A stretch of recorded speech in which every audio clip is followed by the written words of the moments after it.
പിന്നെ ബാബുസ്വാമി, നമസ്കാരം. എനിക്ക് വർഷങ്ങൾ കൊണ്ടറിയാം. അതെ, നമ്മൾ വർഷങ്ങളായിട്ട് അറിയാവുന്ന മിത്രങ്ങളാണ്. എന്റെ ക്ഷേത്രത്തിൽ വന്നിട്ടുണ്ട്. Lots of times. ഒരുപാട് തവണ. എന്തോ വലുത് വരാൻ പോകുന്നെന്ന് എന്റെ മനസ്സ് പറയുന്നു. ഒന്നും പറഞ്ഞേക്കല്ലേ.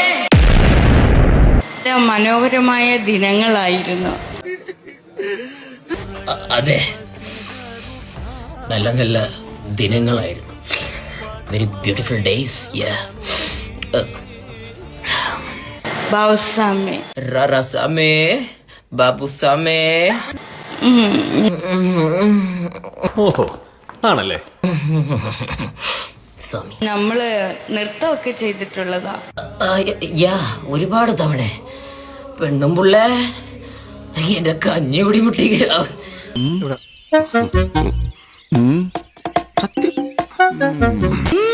നന്നായിട്ട് നൃത്തം ചെയ്യും ബാബുസ്വാമി. മിഷനറി, ഡോഗി, കൗകൾ, തിരുവാതിര, കുച്ചിപ്പൊടി, ഭരതനാട്യം, ഒപ്പന എല്ലാം അങ്ങേക്കറിയാം. ഇത്രയേ ഉള്ളൂ. ഇതൊക്കെ ഞങ്ങളോട് പറഞ്ഞ എന്തിനാ? ഇത്രേ ഉള്ളെന്നാ? വലുതാ നമ്മളുടെ ഡാൻസും കലാപരിപാടികളും എല്ലാം.